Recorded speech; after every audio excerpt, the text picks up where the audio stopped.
अब हम देखते हैं कि किसी भी फंक्शन का अब हम रेंज कैसे निकालेंगे। ठीक, हमें डोमेन तो निकालना आ गया कि भाई डोमेन कैसे निकालते हैं। अब बात होती है कि जब ये डोमेन हम फंक्शन में डालेंगे तो उस डोमेन पे ये फंक्शन हमें क्या क्या वैल्यूज, क्या क्या आउटपुट हमें दे सकता है। ठीक, वो हम यहाँ पे निकालना सीखेंगे। तो यहाँ पे पहले छोटी सी डेफिनेशन यहाँ पे लिख देता हूँ मैं, जो मैंने पहले भी आप लोगों को बताई है, एक बार फिर भी लिख देते हैं यहाँ पे कि रेंज ऑफ ए फंक्शन क्या होती है। रेंज इज अ, क्या लिख सकते हैं बेटा हम, रेंज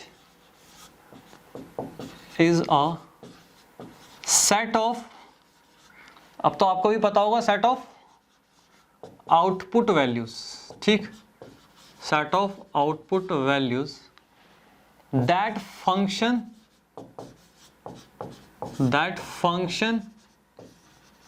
कैन प्रोड्यूस। ठीक, that function can produce on given domain. जो भी हमें डोमेन दिया गया है उस पर जो फंक्शन हमें आउटपुट वैल्यूज देता है उसको हम बोलते हैं रेंज। ठीक, अब कैसे, एक सिंपल सा एग्जांपल, बिल्कुल सिंपल से एग्जांपल से हम स्टार्ट करेंगे। ठीक है, बिल्कुल फ्लैट है, कुछ भी नहीं है। नेक्स्ट एग्जांपल में आप समझोगे कि एक्चुअल में रेंज हम कैसे निकालते हैं। ठीक, पहले छोटा सा क्वेश्चन देखते हैं, इसमें क्या दे रखा है, एक सिंपल सा एग्जांपल है। ठीक है, ये फंक्शन दे रखा है हमें fx = x+5। सबसे पहले इसको देखना है कि भाई इस फंक्शन का डोमेन क्या, अगर आपसे मैं पूछूं तो सर जो डोमेन है इस फंक्शन में आप कोई भी रियल नंबर आप रखो, हमें क्या मिलेगा, हमेशा रियल फंक्शन ही मिलेगा। ठीक है, 1 रखो, 2 रखो, कुछ भी इसमें रखो आप, हमेशा क्या मिलेगा, हमें रियल फंक्शन ही मिलेगा।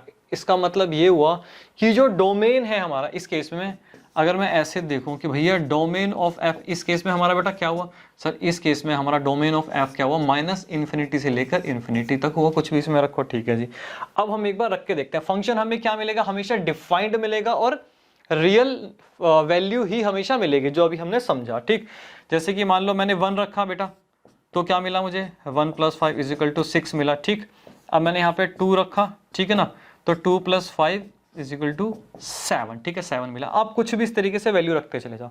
अब हम बात कर रहे हैं, अब हम बात किस चीज़ की बात कर रहे हैं, अब हम बात कर रहे हैं जो ये हमें आउटपुट वैल्यूज मिल रही हैं, ये आउटपुट वैल्यूज मिल रही है, ये हमें कैसे निकालनी है। ठीक, इस सिंपल सा क्वेश्चन, इसमें आप देख के बता सकते हो कि इस केस में आप x की वैल्यू कुछ भी रखो, अब यहाँ पे -10 रखो, ठीक है ना, -15 रखो, चाहे पॉजिटिव रखो, 0 रखो, जो दिल करे वो वैल्यू रखो, तो आपके पास जो बेटा हमेशा आउटपुट आएगा वो भी क्या होगा सर, वो भी हमारे पास रियल नंबर ही आएगा। और बेटा ये कहाँ से, इसका इंटरवल कहाँ से कहाँ तक होगा, -∞ से लेकर +∞ तक। इस केस में हमारे पास यहाँ पे रेंज आ सकती है। तो हमने बस यही समझा कि आउटपुट कोई भी फंक्शन हमें क्या दे सकता है, उसका भी हमें एक इंटरवल बताना है। ठीक, तो ये बिल्कुल सिंपल सा क्वेश्चन था, इसमें तो कुछ था ही नहीं। नेक्स्ट क्वेश्चन में हम देखते हैं किस तरीके से निकालते हैं। तो इस केस में बोल सकता हूं भाई रेंज ऑफ f मेरे पास क्या है बेटा, -∞ से लेकर ∞ तक। ठीक बेटा, इसे कॉपी करो, फिर नेक्स्ट बढ़िया सा एग्जाम्पल करते हैं हम अपना। ठीक, इसमें मैंने क्या किया, एक फंक्शन लिया fx = 2x² और find the range of a function. ये सेम मैंने वही फंक्शन लिया जिसका मैंने आपको ग्राफिकल रिप्रेजेंटेशन सिखाया था। ठीक, तो सबसे पहले हम बात करते हैं कि इस फंक्शन के डोमेन की। तो इस फंक्शन का डोमेन क्या होगा, इस फंक्शन में आप -∞ से लेकर ∞ तक कोई भी नंबर इस फंक्शन में आप डालो, आपको क्या होगा, रियल नंबर ही आपको मिलेगा। यही होना चाहिए था, रेंज हमारी हमेशा क्या होनी चाहिए, रियल वैल्यू होनी चाहिए। अब आप चेक भी कर लो, -∞ से अब आप इसमें 1 डालो, -1 डालो, ठीक है, आप चाहे इसमें 0 डालो, आपको जो नंबर मिलेंगे, जो भी आपको यहाँ पे जो नंबर मिलेंगे वो सारे के सारे कौन से होंगे, रियल होंगे। ठीक है सर, एकदम हमें रियल नंबर ही सारे मिलेंगे, तो हमें डोमेन तो उसका पता चल गया, -∞ से ∞ तक। अब बात ये होती है कि जब ये वैल्यूज हम एक फंक्शन में डालेंगे वो हमें एक आउटपुट देगा, एक रेंज देगा। अब हमें क्या निकालना है कि ये क्या रेंज देगा, वो हमें इसमें अब कैलकुलेट करना है। ठीक, तो सबसे पहले हम एक काम करते हैं, सबसे पहले यहाँ पे इसका एक ग्राफ प्लॉट कर लेते हैं। इस एरिया में हम ग्राफ की बात करेंगे। ठीक, ग्राफ की बात करें तो आपको मैंने क्या समझाया था कि ये है एक ग्राफ। इसका ग्राफ मैंने क्या बताया था आपको, यहाँ पे क्या है, एक क्वाड्रेटिक इक्वेशन है, ये पॉजिटिव साइन लग रहा है। ठीक है, तो क्या बनेगा, ये y एक्सिस के पॉजिटिव साइड पे एक क्या बनेगा हमारा, इस प्रकार से एक हमारा ये पैराबोला बनेगा। ठीक है सर, ये पैराबोला बनेगा। क्या बताया था मैंने आपको, इस y को मैं क्या बोल सकता हूँ, fx बोल सकता हूँ। ये हमने समझा था कि x पे हम x एक्सिस पे हम इंडिपेंडेंट वेरिएबल को दिखाते हैं और y एक्सिस पे हम डिपेंडेंट वेरिएबल को दिखाते हैं। तो डोमेन क्या होता है, डोमेन इंडिपेंडेंट होता है। जैसे जैसे हम वैल्यूज पुट करते चले जाते हैं एक फंक्शन में तो हमें रेंज मिलती चली जाती है। तो रेंज क्या होती है, डिपेंडेंट होती है, यही हमने समझा था। तो मैंने कहा था कि भाई ये हमेशा क्या होता है, वो x एक्सिस पे डोमेन आता है, ठीक है, और यहाँ पे हमेशा क्या आती है, यहाँ पे हमेशा रेंज आती है। यही आपने समझा था। हमने समझा था कि हम यहाँ पे x की वैल्यू पुट करते चले जा रहे थे, ठीक है ना, और हमें क्या मिल रहा था, यहाँ पे y की वैल्यूज यहाँ पे हमें मिल रही थी। ये हमने सीखा था कि इस प्रकार से फंक्शन हमारा ड्रॉ होता है। ठीक, अब हमें क्या करना है, हमें बताना है कि हमारी रेंज क्या है। अब वो हम कैसे, थोड़ा सा ये ट्रिकी है। अब आपको करना क्या है, बहुत ही इजी बना दूंगा आपके लिए मैं, ठीक। आपको करना क्या है, आप एक काम करो ना, इस फंक्शन को इन्वर्स कर दो, इस फंक्शन को उल्टा कर दो। सर समझ में नहीं आया, अभी देखो छोटा सा आपको दोबारा समझाता हूँ। कहने का मतलब मेरा ये है कि अगर आप इस फंक्शन को अगर आप इन्वर्स कर लो y और x, ठीक, यहाँ पे आ गया हमारा y और यहाँ आ गया हमारा x, ठीक है। अभी तक मैंने आपको बताया कि जो y एक्सिस पे हमारा क्या आता है, रेंज आता है, और x एक्सिस पे हमारा डोमेन आता है। इस फंक्शन को आप इन्वर्स करने का मतलब ये है कि आप बोल दो कि भाई x एक्सिस पे रेंज आ रही है, ठीक है, इसको रेंज मान लो, और y एक्सिस पे क्या है, आपका डोमेन है, ठीक। सर इससे क्या होगा, अभी भी समझ में नहीं आया। आपको क्या निकालना है, हमें y की वैल्यूज निकालनी है ना। हम बोल सकते हैं ना y is equal to f x, y क्या है, हमारा रेंज है, y ही तो हमें निकालना है।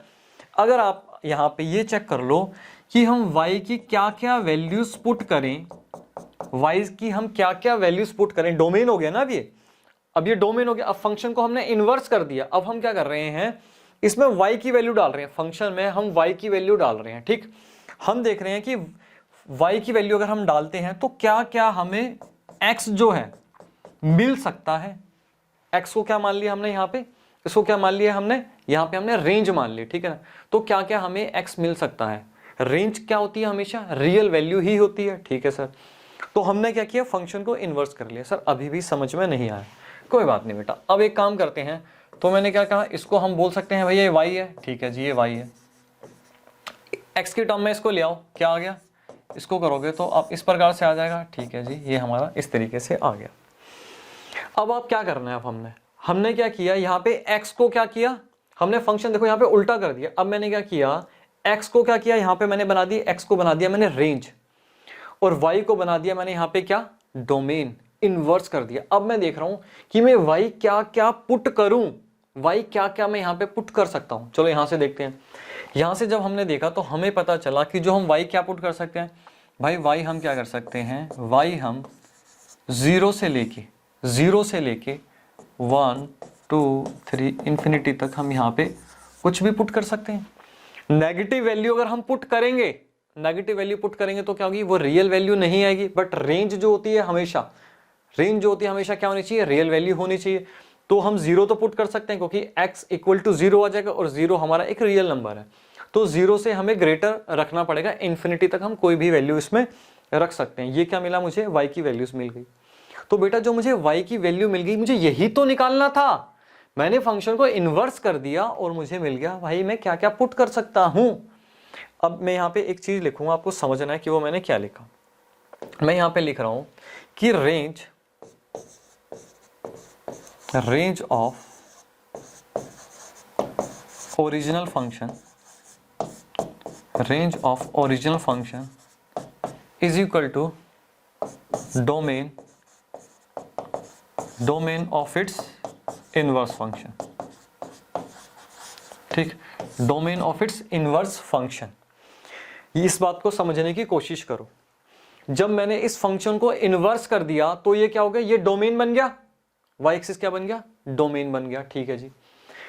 और जो मेरा ओरिजिनल फंक्शन था y एक्सिस पे क्या था, रेंज था, ठीक है। तो ओरिजिनल फंक्शन की बात करूं तो ये रेंज है। जब मैंने इसको इन्वर्स कर दिया तो इन्वर्स फंक्शन का जो डोमेन है, जो y है, वो इसके बराबर है, सेम चीज है दोनों। तो ये मैंने यहां पे लिखा, range of original function is equal to domain of its inverse function. Clear. अब मैं अगर मैं आपको बोलूं कि भाई इसका आप एक काम करो, ग्राफ बनाओ, तो ग्राफ आप किस तरीके से बनाओगे, y की क्या होंगी, पॉजिटिव वैल्यूज होंगी, पॉजिटिव वैल्यू रखनी, जब y की आप पॉजिटिव वैल्यू रखोगे तो x की भी पॉजिटिव वैल्यूज आएंगी। तो कुछ इस प्रकार से इसका ग्राफ बनेगा, कुछ इस प्रकार से इसका ग्राफ बनेगा, ठीक। तो मेरे पास क्या values I at the end, मेरे पास वैल्यूज क्या आई, हम बात करते हैं यहाँ पे y की। y ही मेरी रेंज थी। अगर मैं आपको बोलूँ y मेरे पास क्या आया, हम इस तरीके से बोल सकते हैं कि रेंज ऑफ f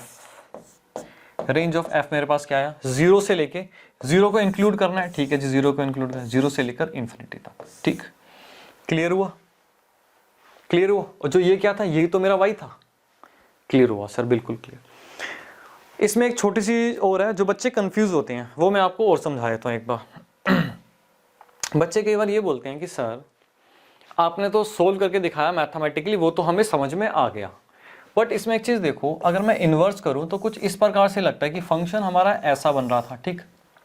जब हम इन्वर्स कर रहे हैं तो क्या बन रहा है, वाई एक्सिस पे बन रहा है, पॉजिटिव साइड पे, हाँ जी पॉजिटिव साइड पे बन रहा है। जब हम फंक्शन इन्वर्स कर रहे हैं, ठीक है, तो ये कुछ इस प्रकार से बनना चाहिए ना, कुछ इस प्रकार से बनना चाहिए, ऐसी फीलिंग आती है कि ये वाई एक्सिस की पॉजिटिव साइड पे बन रहा है, ठीक। तो जब ये एक्स एक्सिस पे बनेगा तो हम इसको रिवर्स कर देंगे, इन्वर्स कर देंगे, तो ये एक्स एक्सिस की पॉजिटिव साइड पे बन जाएगा, ऐसा लगता है, ऐसी फीलिंग आती है कि इस प्रकार से बनना चाहिए जब हमने फंक्शन को रिवर्स कर दिया। बेटा नहीं, ऐसा नहीं बनेगा। क्यों नहीं बनेगा, जब आपने फंक्शन को इन्वर्स करा, उल्टा करा, अगर आप इस प्रकार का ग्राफ बना दोगे तो आपको क्या समझा था, एक वर्टिकल लाइन टेस्ट मैंने बताया था, क्या हुआ अगर आपने इस तरीके से लाइन ड्रॉ करी, मतलब इस पॉइंट पे इसने क्या किया, दो आपको आउटपुट दे दिए। मान लो यहाँ पे 2 है, यहाँ पे 4 है और यहाँ पे 4 है, तो इस एक वैल्यू पे इसने दो क्या हुए, हमें आउटपुट दे दिए। फंक्शन इस तरीके से तो कभी काम नहीं करता, चाहे वो फंक्शन हो चाहे वो फंक्शन का इनवर्स हो, इस तरीके से वो काम नहीं करता। तो इसलिए जब हमने बिल्कुल मैथमेटिकली पूरा कैलकुलेट किया तो उसने नीचे वाला जो ये था इसको एक्सक्लूड कर दिया और सिर्फ हमें ये दिया, सिर्फ और सिर्फ क्या हुआ, हमें ये दिया। तो इसलिए थोड़े से बच्चे कंफ्यूज हो जाते हैं कि इस तरीके से पैराबोला बन रहा है तो यहाँ पे भी ऐसे बनना चाहिए। बेटा नहीं, ऐसे नहीं बनेगा, ठीक। तो इसलिए आपको पूरा सॉल्यूशन बनाने के बाद इसका ऐसे ग्राफ बनाना है, ठीक। क्लियर, हाँ जी सर बिल्कुल क्लियर। फटाफट इसे नोट करो आप। अब हम देखते हैं अपना थर्ड एग्जाम्पल, ठीक। ये हमें फंक्शन दिया हुआ है, क्या करना है, इसका इनवर्स कर लो। इनवर्स कर लो सबसे पहले, let y is equal to, ये हम ले सकते हैं, इसको x की टर्म में ले आओ, ये क्या हो गया, yx minus 2y is equal to 1। तो क्या लिख सकते हैं हम, yx यहाँ हो जाएगा 2y प्लस 1 आ गया, और यहाँ पे क्या आ गया, x क्या आ गया हमारे पास 2y, ठीक, ये आ गया। अब आप बताओ कि आप y की क्या क्या वैल्यूज पुट कर सकते हो। फंक्शन को क्या कर दिया हमने, इन्वर्स कर दिया, ठीक है।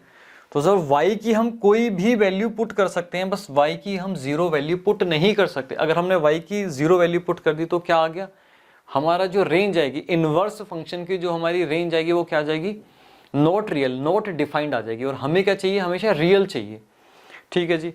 तो हम यहाँ पे क्या लिख सकते हैं, हम यहाँ पे लिख सकते हैं कि रेंज ऑफ f, यहाँ पे मैं क्या लिख सकता हूँ कि रेंज ऑफ f क्या हुआ मेरे पास,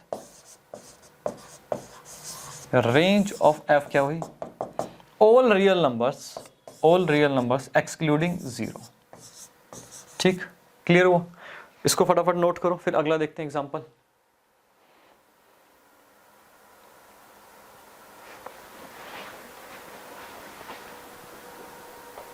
अब हम करते हैं अपना नेक्स्ट एग्जांपल, ठीक है ना। इसमें क्या, ये हमें एक फंक्शन दिया हुआ है, तो सबसे पहले पहला स्टेप हमारा क्या है, सबसे पहले हमें क्या करना है, इसको हम मान लेते हैं भाई ये y है, let y is equal to, x को इस साइड ले आओ, फंक्शन को इन्वर्स कर दो, जो भी हमने समझा, ठीक। तो यहाँ पे x की वैल्यू निकालोगे तो क्या आ जाएगी, 1 plus y divided by y, ठीक है जी। तो x की वैल्यू हमारे पास ये आ गई 1 plus y divided by y, ठीक। अब हमें क्या देखना है कि हम y की क्या क्या वैल्यूज पुट करें कि हमें रियल वैल्यू मिले x की। तो ये देख के हमें पता चल रहा है कि अंडर रूट में बस नेगेटिव वैल्यू हमें नहीं मिलनी चाहिए। इसका मतलब ये हुआ कि 1 plus y divided by y हमें ग्रेटर देन इक्वल टू 0 मिलना चाहिए। जीरो मिलेगा तो चलेगा, क्योंकि x की वैल्यू क्या आएगी, जीरो आ जाएगी, तो जीरो एक रियल नंबर होता है, ठीक है ना, ये पॉसिबल है। तो हमें करना क्या है, इस क्वेश्चन में बच्चे एक गलती करते हैं जो आपने नहीं करनी। बच्चे करते हैं इस y को यहां ले जाते हैं, इसको जीरो कर देते हैं, फिर इस इक्वेशन को इस तरीके से रख के वो सोल्व करते हैं, तो जो कि हो जाता है गलत। अब ये गलत क्यों होता है, एक बार फटाफट देखते हैं। छोटा सा इसका एक रीजन है। अब क्या होगा, जैसे मान लो मैं y को मान लेता हूँ -3 है, ठीक है सर, -3, नीचे भी -3, ग्रेटर देन इक्वल टू 0 का साइन है, -2, -3, ये कट गया, इनइक्वालिटी ठीक सही है हमारा, बिल्कुल ठीक है सर। एक काम करो, अब आप इसको अगर यहाँ पे आप ले गए जीरो के साइड, तो आपके पास क्या बचेगा, 1 + y बचेगा, ठीक है जी। और यहाँ पे आप वैल्यू पुट करो -3, आपके पास क्या बचा, -2, ये किस में आ गया, ग्रेटर देन, -2 ग्रेटर देन 0 आ गया, ये हो गया आपका गलत। इसका मतलब ये हुआ कि y हमें यहाँ पे ले जाके 0 नहीं करना, ठीक है ना, रिमूव नहीं करना है डिनोमिनेटर में से। तो सर फिर करना क्या है, वही बताते हैं कि करना क्या है, ठीक। आपको बेसिकली क्या करना है, ये समझने के लिए मैंने लिखा था। आपको y एक बार क्या करना है, y को ऊपर मल्टीप्लाई करना है, ठीक, और एक बार y को नीचे आपको मल्टीप्लाई करना है, ठीक है जी। सर इससे क्या हुआ, इससे ये हुआ बेटा, अब आप चाहे नीचे नेगेटिव आए चाहे पॉजिटिव आए, ठीक है ना, नीचे हमेशा क्या रहेगा, वो पॉजिटिव ही रहेगा। ये हमेशा क्या होगा, y² जो है वो हमेशा ग्रेटर देन 0 ही होगा, ठीक। तो हमें क्या करना है, जो ऊपर वाले जो हमारे बच गए ये अब हमें स्टडी करने हैं, ठीक, 0 होना चाहिए। दूसरा क्या बचा हमारा, y जो है, क्लियर हुआ। हम क्या करेंगे, यहाँ पे उधर चला गया -1, ठीक, और यहाँ पे हमारे पास ये दो हमारे पास क्या आ गए, क्रिटिकल पॉइंट्स आ गए। अब क्या करना है, हमें यहाँ पे एक नंबर लाइन लेनी है, जैसे हमने डोमेन में सीखा था, ठीक, बिल्कुल सर। अब एक काम करो, -1 और 0 है, ठीक है जी, -1 है और यहाँ पे 0 है। एक बार चेक करो, 0 से लेके इन्फिनिटी तक, अगर आप, हमें ये चाहिए था कि भैया ग्रेटर देन 0 होना चाहिए। अगर आप कोई भी वैल्यू इसमें पुट करते हो, 0 भी इसमें पुट करते हो, तो आपको क्या मिलेगा, अगर आपने 0 पुट करा, सर अगर हमने इसमें 0 पुट कर दिया तो हमें क्या मिल गया, नॉट डिफाइंड मिला, नीचे 0 तो आना ही नहीं चाहिए। इट मीन्स हम अगर 0 से ऊपर रखें और इन्फिनिटी तक अगर कोई भी वैल्यू रखें तो हमारा ग्रेटर देन 0 ही आएगा। अच्छा जी, तो ये हमने यहाँ पे समझ लिया, ठीक। अब हम बात करते हैं इसकी, 0 से -1 के बीच में अगर आप कुछ भी रखो, हम 0 नहीं रख रहे, ठीक है ना। अगर आप इसके बीच में कुछ भी रखो, मान लो अगर आपने यहाँ पे रखा -0.5 रखा, चलो देखते हैं एक बार, 1 -0.5 रखा, नीचे भी क्या आया आपका, -0.5 आया, ऊपर क्या आया आपका, यहाँ पे अगर देखें हम, यहाँ पे आया 0.5, नीचे आया मेरा -0.5, ठीक है। तो रिजल्ट मेरा किस में आया, रिजल्ट मेरा क्या आया, अगर मैं इसको काट दूं तो रिजल्ट मेरा क्या आ गया, -1 आ गया। तो इस रेंज में अगर कोई भी वैल्यू पुट करूंगा तो मेरा नेगेटिव आएगा, बिल्कुल सर नेगेटिव आएगा। अब हम बात करते हैं, अगर मैं इससे ऊपर रखता हूँ कुछ, तो ठीक है ना, अगर मैंने यहाँ पे मान लो कि यहाँ पे आपने -3 रखा, -3 रख के देख लो तो क्या आएगा आपका, पॉजिटिव आएगा, ठीक है जी, पॉजिटिव आएगा। अब हम बात करते हैं रेंज की, तो रेंज हम किस तरीके से लिखेंगे, इस फंक्शन की रेंज क्या होगी, रेंज ऑफ एफ क्या लिखोगे, -∞ ओपन ब्रैकेट लगेगा, ठीक है सर, ओपन ब्रैकेट लगेगा। उसके बाद आ रही है -1 की, क्या हमें इसमें -1 रखना है, अगर मैंने यहाँ पे -1 रखा और यहाँ पे भी मैंने -1 रखा तो क्या होगा, ये ऊपर वाला 0 हो जाएगा, तो 0 तो पॉसिबल है, हाँ जी सर। तो क्या करें, -1 को क्या करो, -1 को इंक्लूड करना है, तो यहाँ पे लगाया मैंने क्लोज ब्रैकेट, ठीक है। और ये वाला जो ये आ रहा है -1 से 0, ये इंटरवल जो आ रहा है ये तो मुझे लेना ही नहीं है, ठीक है ना, क्योंकि यहाँ पे नेगेटिव वैल्यू मुझे क्या करना है, ग्रेटर देन 0 लेना है, ठीक है। और यहाँ पे मेरी पॉजिटिव वैल्यूज आ रही है। अब फटाफट देखो, 0 रखना है, नहीं सर 0 तो रखना ही नहीं है, नॉट डिफाइंड आ जाएगा, इसका मतलब 0 को एक्सक्लूड करना है, ओपन ब्रैकेट लगाएंगे और यहाँ पे आ जाएगा इन्फिनिटी, ठीक। ये हुआ हमारा सॉल्यूशन, फटाफट नोट करो इसे। अब चलते हैं नेक्स्ट एग्जांपल पे। अब ये देखो, अब ये हमें फंक्शन दिया हुआ है, तो क्या कर रहे हैं, सबसे पहले इसको लेट कर लें, लेट किया हमने y = x square plus 3x plus 2। ठीक, अब एक काम करते हैं, इस y को उधर ले जाते हैं। ठीक, y को हम उधर ले जाते हैं, तो क्या है y plus 3x, sorry x square plus 3x plus 2, और यहाँ पे minus y is equal to 0। तो आप लोगों ने क्वाड्रेटिक इक्वेशन पढ़ी थी, क्या पढ़ा था? ax square plus bx plus c equal to 0। ठीक, तो इस इक्वेशन में अगर मैं लूँ, ठीक, तो मेरा a क्या हो जाएगा? a हो जाएगा मेरा 1, b हो जाएगा मेरा यहाँ पे क्या हो जाएगा? 3 हो जाएगा, c हो जाएगा मेरा यहाँ पे 2। सर आप क्या कर रहे हो, बिल्कुल भी समझ में नहीं आ रहा। बेटा आएगा। अब मैंने क्या किया, अब मुझे क्या करना होता है, फंक्शन को रिवर्स करना होता है। ठीक है, यहाँ पे मैं क्या किया, मैंने x की टर्म में इसको मैं लेके आ गया। ठीक है, अब हम क्या करेंगे, अब हमें देखना क्या था, हमें क्या चेक करना था कि y की हम क्या क्या वैल्यू रखें, y की हम क्या क्या वैल्यू रख सकते हैं कि हमें x मिले। x निकालने की तो बात हो रही है यहाँ पे। ठीक है, तो हम क्या करेंगे, हमने एक छोटा सा फॉर्मूला पढ़ा था कि भाई जा तो दो तरीके होते हैं, अब जा तो आप इसको फैक्टर कर लो, वो तो नहीं हो पाएगा। दूसरा तरीका इसका क्या था कि minus b plus minus b square minus 4ac, ये एक पढ़ा था आपने, डिवाइडेड बाई 2a, याद होगा आपको, 10th क्लास में आपने बहुत अच्छे से पढ़ा था। ठीक, अभी आपको समझ में आएगा, हो सकता है आपको अभी समझ में ना आ रहा हो, थोड़ा सा वेट करो आप, थोड़ा सा। x is equal to minus b क्या है, minus 3 plus minus b square, b square क्या है यहाँ पे हमारा 3, 4, a क्या है मेरा 1, ठीक, c क्या है मेरा 2 माइनस वाई।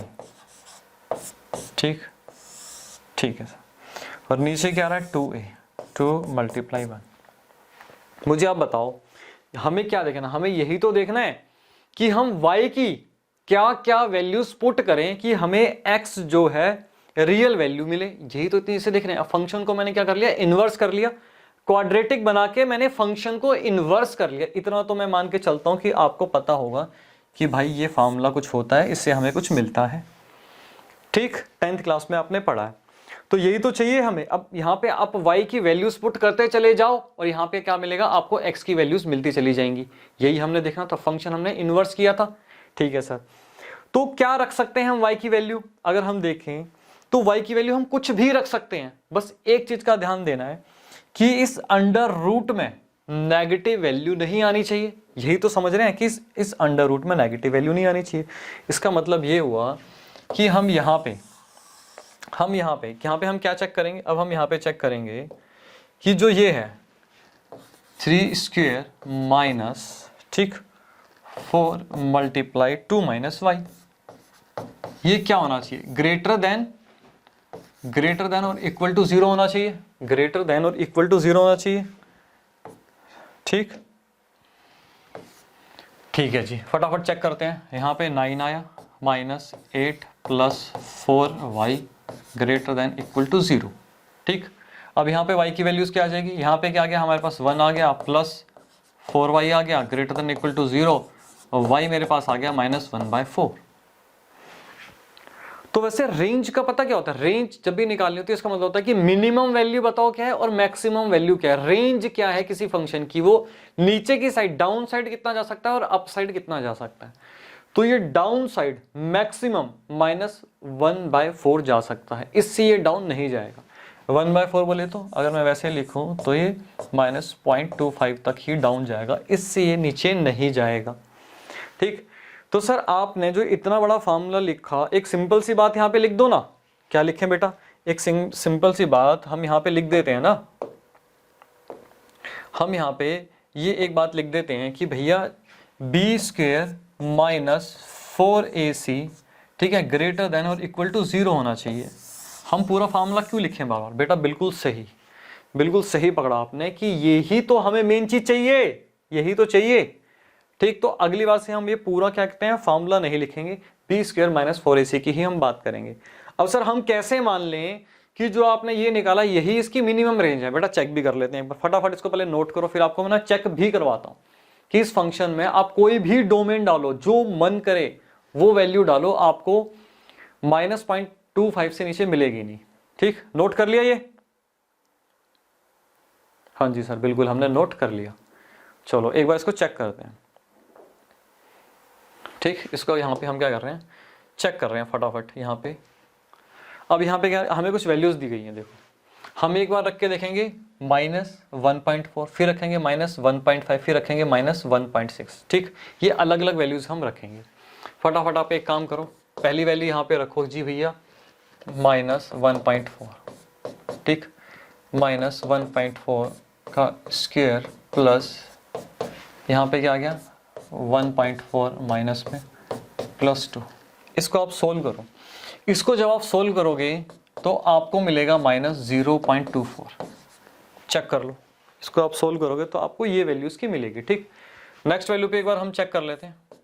अगली क्या है हमारी, अगली है हमारी -1.5। ठीक, इस वैल्यू पे भी फटाफट चेक करो क्या वैल्यू आपके पास आएगी। 3 × -1.5 +2। इस वैल्यू पे जब आप रखोगे तो आपको मिलेगा -0.25। ठीक, अब मैंने ये कहा था इससे नीचे आपकी वैल्यू नहीं जाएगी, हम एक फ्लो में वैल्यूज रखते चले जा रहे हैं ना, 1.4 1.5, अब रखते हैं हम 1.6। देखते हैं भैया 1.6 में हमें क्या रिजल्ट मिलता है, -1.6। ठीक है जी, ये भी रख लो -1.6, 3 × -1.6। इसको आप सोल्व कर लो, इसको जब आप सोल्व करोगे तो अगेन आपको वैल्यू मिलेगी -2.4। इसके बाद से दोबारा वैल्यू क्या होगी, इंक्रीज होनी स्टार्ट हो गई। ठीक, तो ये क्या हुई, ये बेसिकली जब हम बात कर रहे हैं तो ये क्या हुई, ये फंक्शन की क्या हुई, ये फंक्शन की हुई मिनिमम वैल्यू। इससे नीचे फंक्शन नहीं जा सकता आपका। ठीक, नोट करो इसे जल्दी।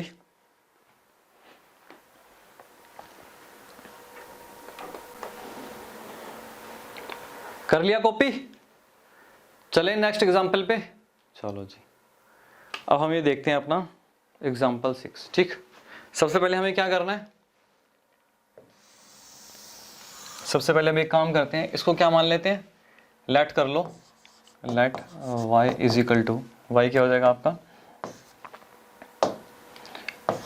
y is equal to x² plus x + 1 divided by x² minus x + 1। ठीक, इसको हमें क्या करना है, इसको हमें x की टर्म में लेके आना। ठीक है, इसको इधर ले आओ, माइनस x +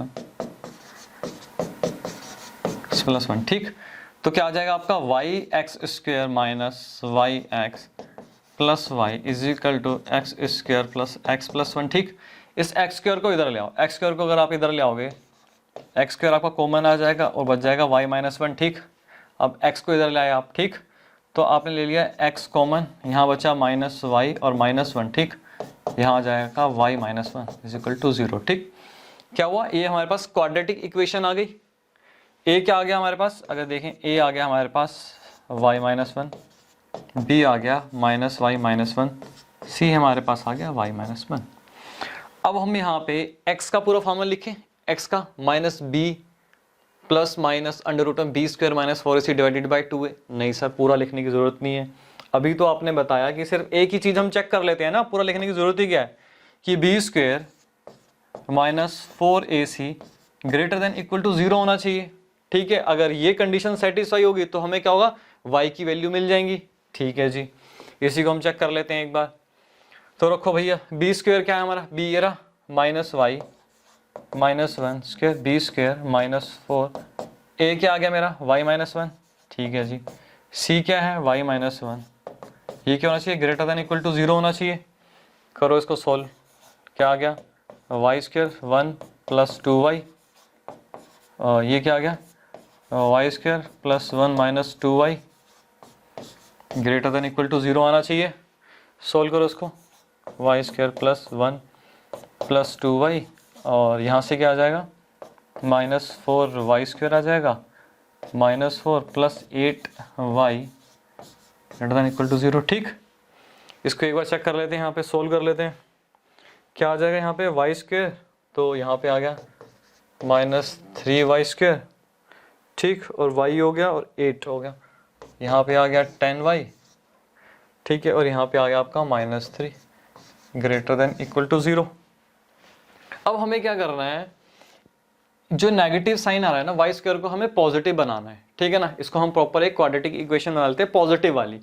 तो हमें both side sign negative sign से मल्टीप्लाई करना होगा, ठीक। इससे पहले एक छोटी सी चीज सीखो। अगर मैंने यहाँ पे ये लिखा 3 ग्रेटर देन क्या होगा -4 से, ठीक लिखा, हाँ जी। अगर मैं बोथ साइड माइनस से मल्टीप्लाई कर दूं तो क्या आ जाएगा मेरे पास, ये आ जाएगा। रिजल्ट क्या गया, गलत आ गया। यहाँ पे आ रहा है -3 ग्रेटर देन 4, ये तो गलत आ गया। तो इसका मतलब सर ये हुआ कि जब हम माइनस से मल्टीप्लाई करेंगे बोथ साइड तो हमें इनइक्वालिटी का साइन भी चेंज करना पड़ेगा। बिल्कुल सही समझे, ठीक है ना। इनइक्वालिटी का साइन क्या होगा, चेंज हो जाएगा। आगे हम पढ़ेंगे चैप्टर्स में, डिटेल में पढ़ेंगे इनइक्वालिटीज को हम कैसे डील करते हैं, ठीक है ना। अभी इतना ही आपके लिए सफिशिएंट है। चलो जी कर दो, तो क्या रिजल्ट आएगा, y square minus 10y plus y, ठीक है। तो इनइक्वालिटी का साइन चेंज हो गया, ठीक है सर। इनइक्वालिटी का साइन क्या हुआ हमारा, यहाँ पे ये चेंज हो गया। इसके हम फैक्टर निकाल लें। फैक्टर कैसे निकालोगे इसके, तो फैक्टर निकालोगे क्या आएगा, -9y minus y plus 3y common ले लो, ठीक है जी। तो क्या बचा y और यहाँ बचा 3, यहाँ -1 कॉमन ले लो, y -3, ये आया, ठीक। अब एक काम करते हैं, ये हमारे पास क्या होंगे, हमारे पास क्या आ जाएंगे, ये दो हमारे पास ये क्रिटिकल पॉइंट आ गए, ठीक। कौन कौन से आएंगे ये दो क्रिटिकल पॉइंट, एक आ गया हमारे पास y = 1/3 आ गया और दूसरा आ गया मेरे पास y = 3।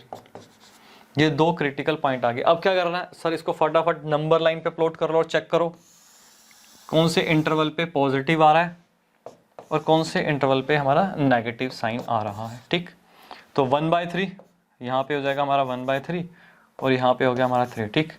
यहाँ से स्टार्ट करते हैं 3 से लेकर +∞ तक, ठीक है ना। इस इंटरवल में हमारा यहाँ पे क्या रिजल्ट आ रहा है, अब रख के देखो, 4 रख के देख लेते हैं। अगर आपने यहाँ पे 4 रखा पॉजिटिव आया, यहाँ पे भी आपने 4 रखा पॉजिटिव आया, ठीक। तो इस वाली इंटरवल में क्या आएगा, हमें मिलेंगी, ठीक है, पॉजिटिव। अब यहाँ पे देख लेते हैं 1/3 से लेकर 3 के बीच में क्या करें, 2 पुट करके देख लो। आपने 2 पुट किया, 2 यहाँ पे नेगेटिव आया, ठीक है, और यहाँ पे क्या पॉजिटिव आएगा, नेगेटिव पॉजिटिव से मल्टीप्लाई होगा तो क्या बन जाएगा, नेगेटिव बन जाएगा। और हमें चाहिए भी क्या, <0, ठीक। और इसके बाद देख लेते हैं ये -∞ से ये क्या है 1/3 तक, इसके बीच में भाई कोई भी आप वैल्यू पुट करके देख लो। चलो -2 पुट करके देखते हैं, -2 पुट किया, ठीक है, तो क्या नेगेटिव बनेगा, ये यहाँ पे भी क्या नेगेटिव आएगा, नेगेटिव नेगेटिव आपस में मल्टीप्लाई होंगे तो क्या हो जाएगा, प्लस हो जाएगा। तो इस वाले इंटरवल में भी हमें क्या मिलेगा, पॉजिटिव ही मिलेगा, ठीक। और हमें क्या चाहिए, हमें चाहिए 0 के इक्वल या फिर 0 से कम। हमारे लिए कौन सी रेलिवेंट इंटरवल हुआ, ये वाला हुआ। तो यहाँ पे मैं एक चीज़ लिख सकता हूँ, यहाँ पे मैं ये लिख सकता हूँ कि जो है मेरी रेंज, हम यहाँ पे लिख सकते हैं कि मेरी क्या हुई, रेंज ऑफ f मेरी क्या हुई, -1/3 से लेकर 3 तक, ठीक। क्लियर हुआ। अभी नेक्स्ट क्वेश्चन आपको मैं कराऊंगा, उसमें ये भी सिखाऊंगा कि जो ये दो वैल्यूज होती हैं 3 और 1/3, क्या ये हमारी रेंज में इंक्लूड होगी कि एक्सक्लूड होगी, ये भी हमें चेक करना होता है, ठीक है ना। इन दोनों वैल्यूज को हमें पुट करके देखना होता है, कैसे करना होता है वो आपको बताऊंगा नेक्स्ट एग्जांपल में, ठीक। इस एग्जांपल में वो अप्लाई नहीं हो रहा, तो ये दोनों का दोनों क्या हमारा इंक्लूड हो रहा है। आप यहाँ पे भी रख के देख लो, फिलहाल इसको 1/3 रखोगे तो 0 आ जाएगा, तो पूरी टर्म 0 हो गई, 0 के इक्वल तो हो ही सकता है 3, देखो सॉरी यहाँ पे 1/3 यहाँ पे रखोगे आप तो 0 हो जाएगा, 3 को यहाँ पे रखोगे तो क्या हो जाएगा, पूरी टर्म 0 हो जाएगी, तो 0 के इक्वल तो हम ले ही सकते हैं। तो हमारे क्या हो गया, ये दोनों की दोनों चीजें रेंज में क्या है, दोनों वैल्यूज हमारी इंक्लूड होंगी, ठीक। नेक्स्ट एग्जांपल में आपको बढ़िया सी चीज सिखाता हूं, कॉपी करो इसे जल्दी, कर लिया कॉपी, चलें आगे, चलो जी चलो। ये रहा हमारा एग्जाम्पल 7। सर ये तो पहले जैसा ही लग रहा है, बेटा पहले जैसा लग रहा है, बट इसमें आप एक बहुत ही इंपॉर्टेंट चीज सीखोगे।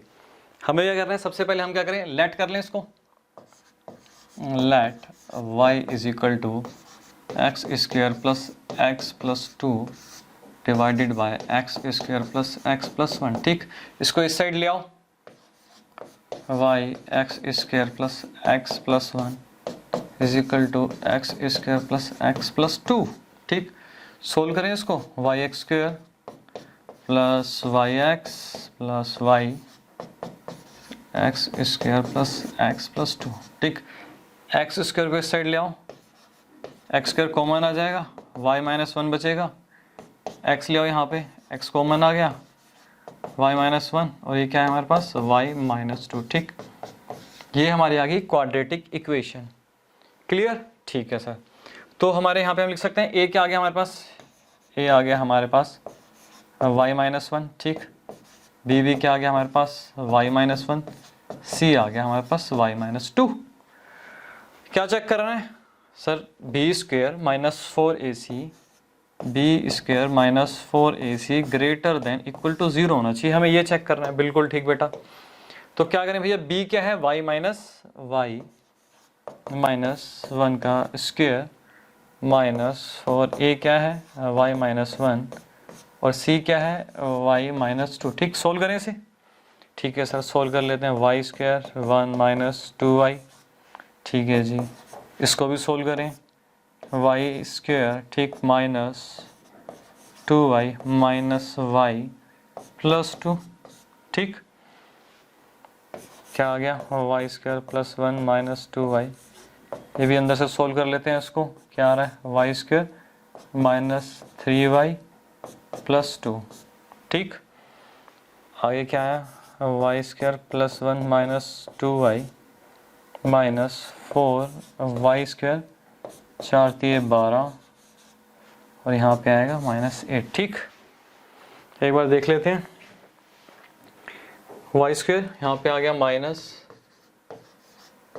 3y स्क्वायर, ठीक, 12 12y, और यहाँ पे क्या आ रहा है मेरा, माइनस 2y, तो यहाँ पे आ गया 10y, ठीक, माइनस 7, और सॉरी माइनस 8 प्लस 1 माइनस 7। बेटा ग्रेटर देन इक्वल टू का साइन लगाना तो भूल गए, ये तो बहुत ज़रूरी है, ठीक। ये क्या आना चाहिए हमारा, ग्रेटर देन इक्वल टू 0 आना चाहिए, ठीक है सर। और यहाँ पे भी ग्रेटर देन इक्वल टू 0। अब हमें क्या करना है, इसको पॉजिटिव बनाना है, बोथ साइड माइनस से क्या करेंगे, मल्टीप्लाई कर देंगे, ठीक है। वाई स्क्वायर यहाँ पे क्या आ जाएगा, minus 10y minus 10y plus 7, इन इक्वालिटी का साइन हो जाएगा चेंज, ठीक। 7 या 21 फैक्टर कर लो उसको, तो क्या कर सकते हो आप, 21 आ रहा है तो हम इस तरीके से minus 7y minus 3y plus 7 equal to 0 ये कर सकते हैं, ठीक है सर, ये कर सकते हो। अब यहाँ से क्या करते हैं, y कॉमन ले लो, ठीक है जी, y हमने कॉमन ले लिया, क्या है 3y माइनस 7, यहाँ से आप एक काम करो, माइनस 1 कॉमन ले लो, आपके पास आया y माइनस 7, ठीक। तो क्या बचा आपके पास, y minus 1 3y minus 7 less than equal to 0। तो मेरे पास दो क्रिटिकल पॉइंट आ गए यहाँ पे, तो दो क्रिटिकल पॉइंट कौन से आ गए, एक तो आ गया y इज इक्वल टू 1, दूसरा मेरे पास आ गया y 7/3, ठीक। अब क्या करना है सर, नंबर लाइन पे प्लॉट कर लेते हैं इन क्रिटिकल पॉइंट को, ठीक है जी। बिल्कुल सर, इस क्वेश्चन में हम कुछ नया तो हम सीख ही नहीं रहे, वही करवा रहे जो पिछले क्वेश्चन में कराया था, हमारा टाइम खराब करवा रहे हो बेटा, अभी सीखोगे, थोड़ा सा वेट करो। 7/3, ठीक। अब हमें क्या करना है, इस इंटरवल में एक बार चेक कर लो कहाँ पे पॉजिटिव आ रही है, कहाँ पे नेगेटिव आ रही है। हमें क्या चाहिए, वैल्यू इक्वल टू और लेस देन 0 चाहिए, ठीक है सर। अब यहाँ पे एक काम करते हैं, यहाँ पे रख के देख लो, यहाँ पे 3 रख के देखो, अगर हम 3 रखते हैं तो क्या आता है यहाँ पे, अब यहाँ पे रखो 3, पॉजिटिव आएगा, पॉजिटिव आएगा, पॉजिटिव पॉजिटिव मल्टीप्लाएंगे, पॉजिटिव रिजल्ट मिलेगा हमें, ठीक, ठीक है जी, यहाँ पे पॉजिटिव रिजल्ट मिलेगा। और यहाँ पे अगर हमें यहाँ पॉजिटिव मिल गया ना, आपको ध्यान रखना, यहाँ पॉजिटिव मिल गया तो यहाँ पे आपको नेगेटिव मिलेगा, फिर यहाँ आपको पॉजिटिव मिलेगा 99% केसेस में, ठीक। चलो ठीक है, फिर भी एक बार इसको चेक करके देख लेते हैं। एक काम करो, 1 और 7/3, ठीक है ना, 2 पुट करके देख लो। यहाँ पे क्या किया आपने, 2 पुट किया तो नेगेटिव मिला, ये क्या पॉजिटिव नेगेटिव मल्टीप्लाई करेगा, पॉजिटिव के साथ नेगेटिव रिजल्ट मिलेगा, हाँ जी। अब यहाँ पे आ जाओ, -∞ से 1 के बीच में, इसमें क्या पुट करके देखें, इसमें एक काम करते हैं, -2 पुट करके देख लो। -2 किया, नेगेटिव आया, ठीक है जी, -2 पुट किया, यहाँ पे भी नेगेटिव आया, मल्टीप्लाई करेंगे दोनों को क्या आ जाएगा, पॉजिटिव आ जाएगा, तो यहाँ पे भी क्या हुआ, हमारा पॉजिटिव आ गया, ठीक। अब सीखने वाली बात है, इतना तो आपको पता चल जाएगा सर, हमें लेस देन 0 लेना है, तो हमारे लिए क्या है, जो ये वाला इंटरवल है, ये हमारी रेंज होगी 1 से लेकर 7/3, यही हमारी रेंज होगी, इतना तो पता हमें चल गया, ठीक है सर, यहाँ तक तो पता था। तो यहाँ पे हम क्या लिख सकते हैं, यहाँ हम लिख सकते हैं कि रेंज, ठीक, रेंज ऑफ फंक्शन क्या होगी, रेंज ऑफ फंक्शन 1 से लेकर 7/3। अब बच्चे गलती क्या करेंगे, सुनो, बच्चे गलती करते हैं 1 लिया, 1 यहाँ पे पुट करके देख लिया, भाई 0 आ गया, ठीक है 0 आ गया, एक 0 के इक्वल चाहिए, ठीक है भाई ये कंडीशन सेटिस्फाई हो रही है। 7/3, 7/3 यहाँ पे पुट करके देखो, ठीक है ना, यहाँ पे पुट करोगे तो 7/3, 3 से 3 कट जाएगा, 7 0, ठीक है भाई दोनों कंडीशन में। तो क्या करेंगे कि भाई हाँ ठीक है, इक्वल टू 0 तो हमें चाहिए, तो ये दोनों के दोनों क्या हुए, हमारी रेंज में आ जाएंगे। सॉल्यूशन हो जाएगा गलत। सर वो कैसे, वो ऐसे बेटा, आपको एक काम और करना है, ठीक, मैं मान लेता हूँ जो ये है हमारी ना, ये मान के चलो जो ये है आपकी इक्वेशन 1, ठीक।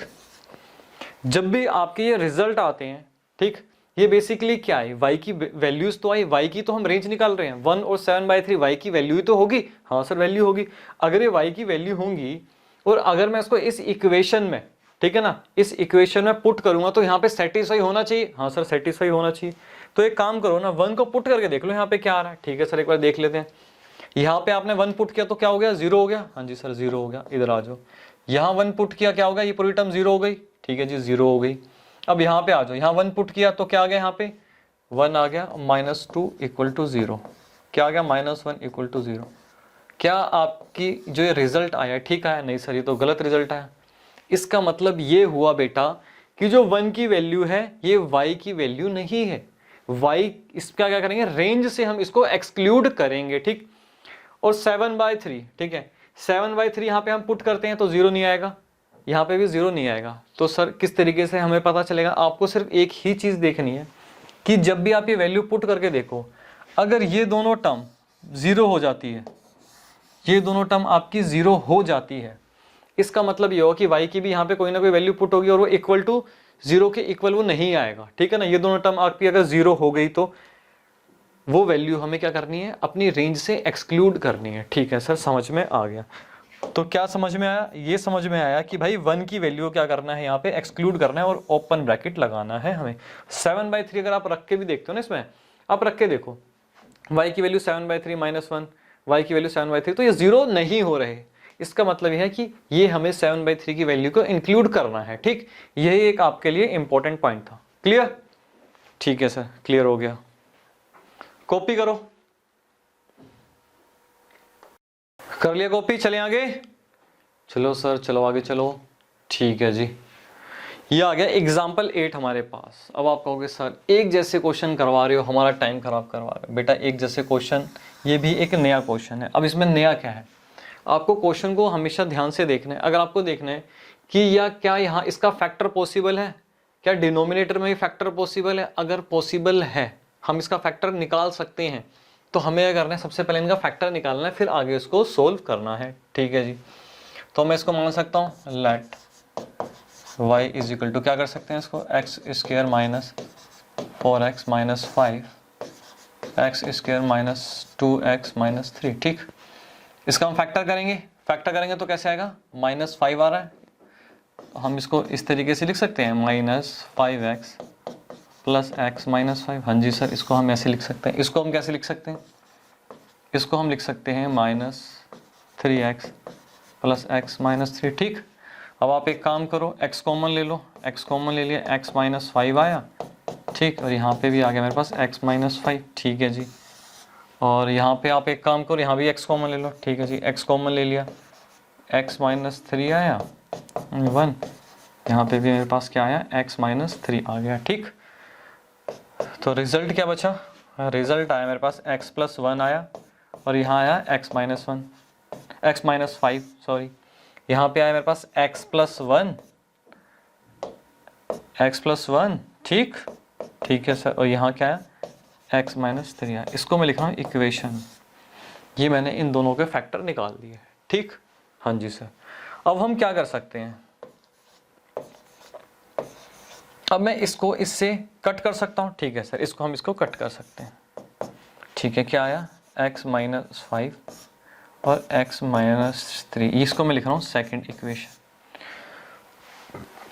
बाद में आते हैं कि मैंने ऐसा क्यों लिखा। ठीक, फटाफट इसको एक काम करते हैं, पहले सोल्व कर लेते हैं। सोल्व करेंगे तो क्या आएगा यहाँ पे, इसको सोल्व करो, इसको यहाँ पे स्पेस आप रखना है यहाँ पे, ठीक है ना। यहाँ पे एक चीज आपको समझाऊंगा। तो हम किस तरीके से इसको x की टर्म में ले आओ, y x minus 3 is equal to x minus 5 आएगा। हाँ जी sir, y x minus 3y x minus 5। ठीक, x को इस साइड ले आओ तो क्या आएगा आपका, इस साइड आएगा तो x कॉमन, y माइनस 1 आ जाएगा, ये इस साइड चला जाएगा, 3y माइनस 5। ठीक है जी, 3y माइनस 5 आ गया। ठीक, अब x आपके पास आ गया 3y minus 5 divided by y minus 1। Function को क्या किया हमने, इन्वर्स कर दिया। अब हम देख रहे हैं y क्या होती है, रेंज होती है। अब हम देख रहे हैं कि हम y की क्या क्या वैल्यू पुट कर सकते हैं। यहां से देखने से पता चला कि हम y की कोई भी रियल नंबर यहाँ पे पुट कर दो, बट आप 1 नहीं रख सकते। अगर आपने 1 रखा तो क्या आ जाएगा, नीचे आ जाएगा 0, मतलब नोट डिफाइंड। लेकिन क्या होता है, हमें जो रेंज चाहिए होती है वो हमेशा क्या चाहिए होती है, डिफाइंड होनी चाहिए रियल वैल्यूज में। तो ठीक है जी, हमारे पास कभी भी y की वैल्यू 1 नहीं आएगी, रेंज कभी 1 नहीं आएगी, ये तो हमें कंफर्म हो गया। अब हमारे बच्चे क्या करेंगे, अब आप लोग क्या करोगे बेटा, आप यहाँ पे लिख दोगे सर कितना सिंपल सा तो क्वेश्चन था। हम यहाँ पे लिख सकते हैं कि रेंज ऑफ f क्या आ गई, रेंज ऑफ f आ गई इस केस में ऑल रियल नंबर्स एक्सक्लूडिंग 1। ठीक, ये आप लिखते, लेकिन आपका सॉल्यूशन हो जाता गलत। क्यों सर, क्यों गलत हो जाता, y की सारी वैल्यू रख सकते हैं, बस 1 ही तो नहीं रख सकते, वो हमने एक्सक्लूड कर दी रियल नंबर में से। बेटा इधर आओ, ये इक्वेशन 1 ये इक्वेशन 2, क्या ये दोनों सेम है, क्या ये दोनों सेम? बेटा हमने कट तो कर दिया इस तरीके से, बट ये दोनों सेम नहीं है। समझो किस तरीके से, अगर मैं सिर्फ पहले इस इक्वेशन की बात करूं, ठीक है, तो यहाँ पे x हमारा डोमेन होता है। आप कौन कौन सी वैल्यू नहीं रख सकते सर डोमेन में, अगर हम यहाँ पे x -1 रखें तो क्या हो जाएगा, -1 रखें तो नोट डिफाइंड आ जाएगा। हम 1 नहीं रख सकते, एक तो हम -1 नहीं रख सकते, ठीक है जी। और यहाँ पे सर हम 3 भी नहीं रख सकते, अगर 3 रखेंगे तो भी क्या आ जाएगा, नोट डिफाइंड आ जाएगा। तो डोमेन में ये 2 वैल्यू तो हम कभी रख ही नहीं सकते। क्लियर हुआ, यही समझा था हमने डोमेन में। हाँ जी सर, लेकिन यहाँ पे आ जाओ, जब हमने इसको इससे कट कर दिया, जब हमने ये नीचे देखा तो इसमें हमने समझा कि यहाँ पे तो हम -1 रख पा रहे हैं, -1 रख पा रहे हैं। अच्छा, हाँ जी, इसने हमें रिजल्ट क्या दिया, इसने हमें रिजल्ट दिया -6 और -4। ठीक, कटा तो 3/2 हमें रिजल्ट मिला। इसने तो लेकिन हमें रिजल्ट दे दिया बेटा, लेकिन यही चीज आपको समझनी है कि इस इक्वेशन को हमने पूरा सोल्व कर लिया, ठीक है ना। इसके अकॉर्डिंग हमारे पास 3/2 आ जाएगा, बट ओरिजिनल इक्वेशन तो ये थी हमारी, इसके अकॉर्डिंग तो कभी 3/2 आएगा ही नहीं। क्यों, क्योंकि यहाँ पे हम x की वैल्यू कभी -1 रख ही नहीं सकते। हमने यहाँ पे -1 रख के देखी ना, समझे? हाँ सर, अब समझ में आया कि ये सॉल्यूशन क्यों गलत हुआ। तो बेटा इसमें से आपको 1 तो एक्सक्लूड करना ही करना है, आपको 3/2 भी इसमें से एक्सक्लूड करना है। ठीक, क्लियर हुआ? हाँ जी सर। तो ये आपके क्या हुए, रेंज के सारे जितने भी टाइप्स थी सारी इसमें कवर हो गई। ठीक, तो फटाफट इसे कॉपी करो। कर लिया कॉपी? हाँ जी सर, कर लिया, कॉपी कर लिया। तो आज की क्लास हमारी यहीं ओवर होती है। अब हमारे सिर्फ और सिर्फ 2 कॉन्सेप्ट रह गए हैं, कौन कौन से, टाइप्स ऑफ फंक्शंस और अलजेब्रा ऑफ फंक्शंस। ठीक है ना, वो हम अपने नेक्स्ट क्लासेस में कवर करेंगे।